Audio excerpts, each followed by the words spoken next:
ನಮಸ್ಕಾರ ಸರಿತಾ ಲೈಫ್ ಸ್ಟೈಲ್ಗೆ.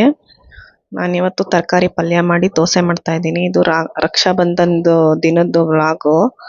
ನನಗೆ ಸ್ವಲ್ಪ ಕೋಲ್ಡ್ ಆಗಿ ಗಂಟ್ಲು ಸರಿ ಇಲ್ಲದೆ ವಾಯ್ಸ್ ಕೊಡೋಕ್ಕಾಗಿರಲಿಲ್ಲ, ಹಂಗಾಗಿ ಲೇಟ್ ಆಯಿತು. ನಮ್ಮ ಅಕ್ಕ ಊರಿಂದ ಹೊಳೆನರಸೀಪುರದಿಂದ ಗಿಣ್ಣು ಹಾಲು ತೊಗೊಬಂದಿದ್ಲು.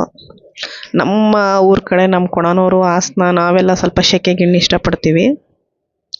ನಾನು ಸೆಕೆ ಗಿಣ್ಣು ಮಾಡ್ಕೊಂಡಿದ್ದೆ. ಅತ್ತೆ ನಮ್ಮ ಮನೇಲಿ ಬೆಳಗೊಳ ಸೈಡ್ ಅವರಿಗೆ ಈ ಅವಲಕ್ಕಿ ಹಾಕೋದು ಇಲ್ಲ ರವೆ ಹಾಕೋದು ಆ ಥರದ್ದು ಅವ್ರಿಗಿಷ್ಟ. ಅದು 1 ಲೀಟ್ರ್ ಹಾಲು ತಂದಿದ್ಲು, ಹಂಗಾಗಿ 2 ಥರ ಮಾಡೋಣ ಅಂತ ಇದು ನಮಗೆ ಸೆಕೆ ಗಿಣ್ಣಿಗೆ ರೆಡಿ ಮಾಡಿ ಇಟ್ಟಿದ್ದೀನಿ. ಇನ್ನೊಂದು ಇದು 1 ಲೀಟ್ರ್ ಇತ್ತು, ಅತ್ತೆಯವ್ರಿಗೆ ರವೆ ಏನಾದ್ರು ಸರಿ ಹಾಕಿ ಮಾಡೋಣ ಅಂಥೇಳಿ ರೆಡಿ ಮಾಡ್ಕೊಂಡಿದ್ದೀನಿ. ಈ ಹಾಲನ್ನ ಫಸ್ಟು ಅತ್ತೆಗೆ ಮಾಡ್ತಾ ಇರೋದು ಕುದಿಬೇಕು ಚೆನ್ನಾಗಿ. ಅದು ಸುಮಾರು 1 ಲೀಟ್ರ್ ಅದು ಒಂದು 600 ಗ್ರಾಮ್ ಆಗೋಷ್ಟು ಚೆನ್ನಾಗಿ ಕುದಿಬೇಕು. ಅದು ಬೆಲ್ಲ ಹಾಕಿದಾಗ ಕೋವಾ ಥರ ಆಗುತ್ತೆ ನೋಡಿ, ಅಲ್ಲಿ ಕಾಣಿಸ್ತಾ ಇದೆಯಾ? ಹಂಗಾದಾಗ ಅದು ಸರಿ ಇದೆ ಅಂತ. ಮತ್ತು ಘಮ ಘಮ ಅನ್ನೋಕ್ಕೆ ಶುರುವಾಗುತ್ತೆ ಅದು ಬೆಲ್ಲದ ಜೊತೆ ಕುದ್ದು. ನಾನು ಅದಕ್ಕೆ ಸ್ವಲ್ಪ ಹುರ್ಗಡ್ಲೆ ಮತ್ತು ಕಡಲೆಕಾಯಿ ಬೀಜನ ಹುರಿದು 1-2 ಏಲಕ್ಕಿ ಹಾಕಿ ಮಿಕ್ಸಿಲಿ ಪುಡಿ ಮಾಡ್ಕೊಂಡಿದ್ದೀನಿ ದಪ್ಪ ದಪ್ಪಗೆ. ಕೊಬ್ಬರಿ ಇದ್ದರೆ ಕೊಬ್ಬರಿನೂ ಹಾಕ್ಬೋದು, ಕೊಬ್ಬರಿ ಇರಲಿಲ್ಲ ಹಂಗಾಗಿ ನಾನು ತಲೆ ಕೆಡಿಸ್ಕೊಳ್ಳಿಲ್ಲ. ಇವತ್ತು ರವೆ ಹಾಕಲಿಲ್ಲ ನಾನು, ಸ್ವಲ್ಪ ಗಟ್ಟಿ ಅವಲಕ್ಕಿ ಮತ್ತು ಈ ಕಡಲೆಪುರಿ ತಿಂತೀವಿ ನೋಡಿ ಅದನ್ನು ಹಾಕಿದ್ದೆ. ಯಾಕೆಂದರೆ ಅದು ಜಾಸ್ತಿ ಮಾಡಿದ್ರೆ ಯಾರೂ ತಿನ್ನಲ್ಲ. ಅತ್ತೆ ಪ್ರಕಾಶು ಅವ್ರು ಮಾತ್ರ ತಿನ್ನೋದು. ಮಧ್ಯಾಹ್ನಕ್ಕೆ ಒಂಚೂರು ದಾಲ್ ಮಾಡ್ಕೊಂಡಿದ್ದೀನಿ. ಇವತ್ತು ನಮ್ಮ ಮನೆಗೆ ಹುಡುಗರೆಲ್ಲ ಬರ್ತಾರೆ. ವರ್ಷನೂ ಈಗ ಸುಮಾರು 9 ವರ್ಷದಿಂದ ವೈಭವ್ ಮತ್ತು ಮೋನಿಶು ತರುಣ್ 3 ಜನಕ್ಕೂ ಕಟ್ತಾಳೆ ದಕ್ಷತಾ ರಾಖಿನ. ನೋಡಿ ಮಕ್ಕಳು ಎಷ್ಟು ಬೇಗ ದೊಡ್ಡವರಾಗೋಗಿದ್ದಾರೆ. ಇವಾಗ ನಾವೆಲ್ಲ ಒಂದು ಕಡೆ ಇದ್ದೀವೇನೋ, ಈಗ ಎಲ್ಲ ಜೊತೆಲಿ ಸೇರಿದ್ದೀವೇನೋ ಅನ್ನಂಗಿದೆ. ಆಗಲೇ ವೈಭವ್ ಅಷ್ಟು ದೊಡ್ಡವನಾಗೋಗಿದ್ದಾನೆ, ಮೋನಿಶ್ ಅಷ್ಟು ದೊಡ್ಡವನಾಗೋಗಿದ್ದಾನೆ. ಅವ್ರ ಪರ ವರ್ಗ ಹೋಗಿ ದಕ್ಷತಾ ಅಮ್ಮ ಬೆಳ್ಳಿದು ತೊಗೊತೀನಿ ನಾನು ಈ ಸರಿ ಅಂತ. ಹೋದ ಸರಿನೂ ಕಟ್ಟಿದ್ಲು ಮೋನಿಶ್ಗೆ ಮತ್ತು ತರುಣ್ಗೆ. ಅವಳಿಗೆ ಸೇವ್ ಮಾಡಿಕೊಂಡು ಹೋದ ವರ್ಷ ತರುಣ್ಗೆ ಮತ್ತು ಮೋನಿಗೆ ಬೆಳ್ಳಿದು ರಾಖಿ ತಂದು ಕಟ್ಟಿದ್ಲು. ಈ ವರ್ಷ ವೈಭವ್ಗೂ ಸೇರಿಸ್ಕೊಂಡು ಅವಾಗಿಂದ 3 ಜನಕ್ಕೂ ಕಟ್ಟಿದ್ದೀವಿ ಅಲ್ವಮ್ಮ, ಅವನಿಗೊಬ್ಬನಿಗೆ ಏನು ಮಿಸ್ ಮಾಡೋದು ಬೇಡ, ಈ ಸರಿಯಿಂದ 3 ಜನಕ್ಕೂ ಕಟ್ತೀನಿ ಅಂತೇಳಿ ಕಟ್ತಾ ಇದ್ದಾಳೆ. ಪ್ರಥಮ್ ಇಲ್ಲ ಈ ಸರಿ, ಅವರು ಬೇರೆ ಮನೆಗೆ ಹೊಟ್ಟೋಗಿದ್ದಾರೆ. ಇದ್ದಿದ್ರೆ ಅವನಿಗೂ ಸೇರಿಸಿ ರಾಖಿ ಕಟ್ಬೋದಿತ್ತು. ನೋಡೋಣ, ಗೌರಿ ಹಬ್ಬಕ್ಕೆ ಬಂದರೆ, ಗಣಪತಿ ಹಬ್ಬಕ್ಕೆ ಬಂದರೆ ಕಟ್ಸೋಣ ಅಂದ್ಕೊಂಡಿದ್ದೀನಿ. 3 ಜನಕ್ಕೂ ರಾಖಿ ತೊಗೊಂಬಂದು ಕಟ್ತಾ ಇದ್ದಾಳೆ. ತುಂಬ ಖುಷಿಯಾಗುತ್ತೆ. ಮಕ್ಕಳು ನಮ್ಮಲ್ಲಿ ಇದನ್ನೆಲ್ಲ ಮಾಡ್ಕೊಂಡು ಹೋಗ್ಬೇಕು ಇನ್ನೂ. ಇವತ್ತು ನಮ್ಮ ಮನೇಲಿ ಅಮ್ಮು ಬಂದು ಅಮ್ಮು ಮನೆಯಲ್ಲೇ ಇದ್ದಾಳೆ ಅಪ್ಪು, ಹಂಗಾಗಿ ಅವಳು ಬಂದಿದ್ಲು ಈ ವರ್ಷ.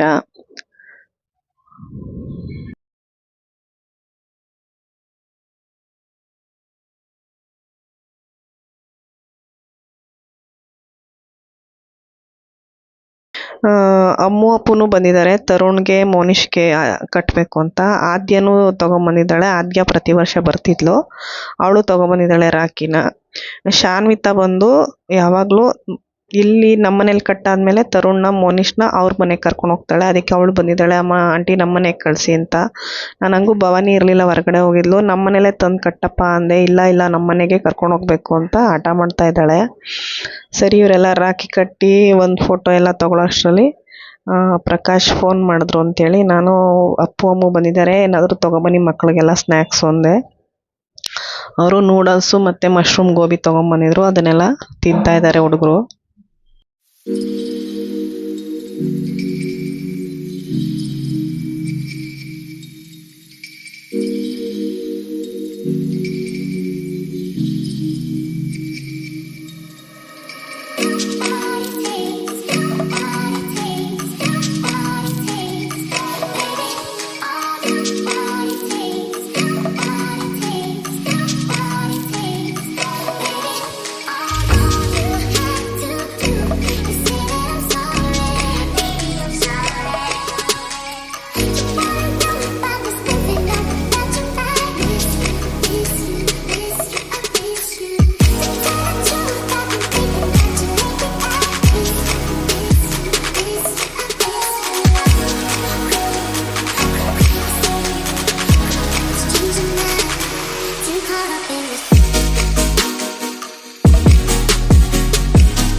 ತರುಣು ದಕ್ಷತನ್ಗೆ ರಿಂಗ್ ಗಿಫ್ಟ್ ಮಾಡಿದ್ದಾನೆ.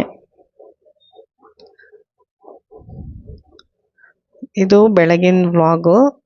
ಅಪ್ಪು ಬಂದಿದ್ಲು ಅಂತೇಳಿ ಅಪ್ಪುನ ನಾವು ಮನೇಲೇ ಇರಿಸ್ಕೊಂಡ್ವಿ, ಇರು ಇವತ್ತು ರಾತ್ರಿ ಅಂತ.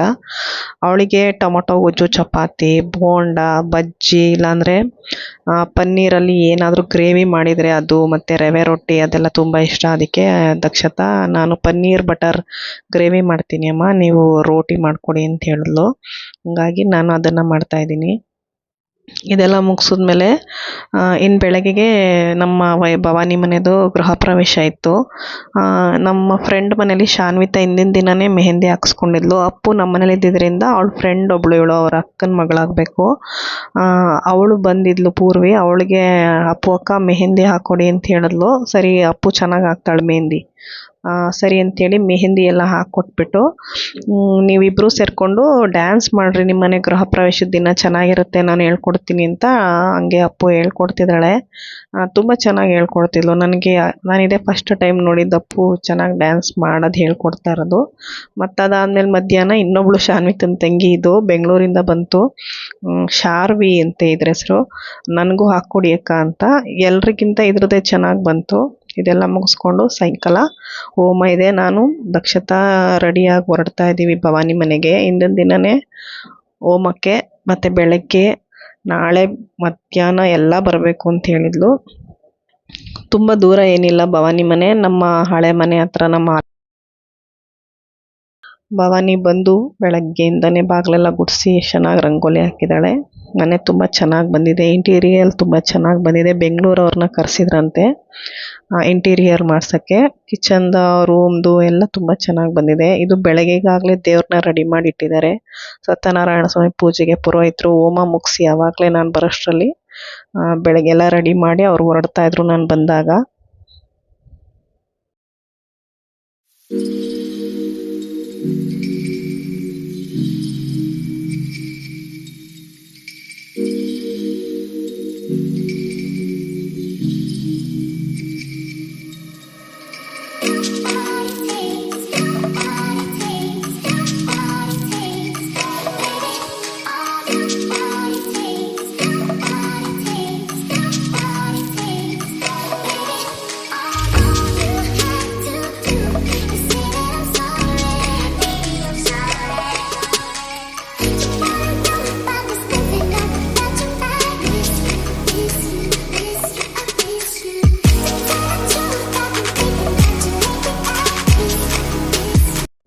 ನಾನು ಬೆಳಗ್ಗೆ ದಕ್ಷತನ ಕಾಲೇಜ್ ಇದ್ದಿದ್ದರಿಂದ ಅವಳಿಗೆ ತಿಂಡಿ ಮಾಡಿ ಕಳಿಸ್ದೆ. ನಾನು ಒಂದೆರಡು ದೋಸೆ ತಿನ್ಕೊಂಡು ಬಂದೆ. ತರುಣ್ ಬಂದು ಇಲ್ಲೇ ತಿಂಡಿ ತಿಂದ.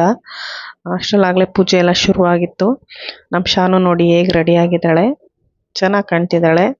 ಇವರೆಲ್ಲ ನನ್ನ ಫ್ರೆಂಡ್ಸು, ರೇಖಾ, ಶ್ವೇತಾ ಅಂಥೇಳಿ. ಇವ್ರು ನನ್ನ ಚಿಕ್ಕಮ್ಮ.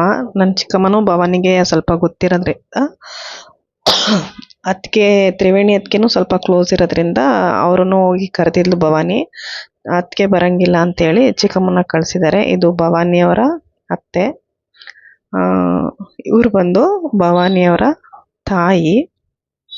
ನಾನು ಯೂಟ್ಯೂಬಲ್ಲಿ ಇರಲಿ ಅಂತ ಇವ್ರನ್ನು ಕ್ಯಾಚ್ ಮಾಡಿದ್ದೀನಿ.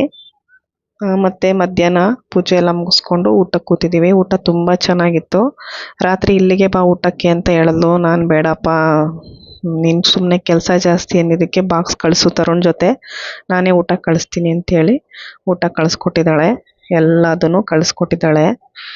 ಊಟ ತುಂಬ ಚೆನ್ನಾಗಿತ್ತು. ಮನೆ ತುಂಬ ಚೆನ್ನಾಗಿದೆ, ತುಂಬ ಖುಷಿಯಾಯಿತು. ಆದರೆ ನಮ್ಮ ಮನೆ ಹತ್ರದಿಂದ ಸ್ವಲ್ಪ ದೂರ ಹೋದ್ಲಲ್ಲ ಅಂತ ಬೇಜಾರಾಗುತ್ತೆ ಒಂದೊಂದು ಸರಿ. ನಾನು ಅವಳು ಈ ರೋಡಲ್ಲಿ ಸ್ವಲ್ಪ ಕ್ಲೋಸ್ ಆಗಿದ್ವಿ, ಹಂಗಾಗಿ ಇವಾಗ ದೂರ ಹೋದ್ಲಲ್ಲ ಅಂತ ಸ್ವಲ್ಪ ಬೇಜಾರು. Thank you. ಲೈಕ್ ಮಾಡಿ, ಶೇರ್ ಮಾಡಿ, ಸಬ್ಸ್ಕ್ರೈಬರ್ ಆಗಿ ಪ್ಲೀಸ್.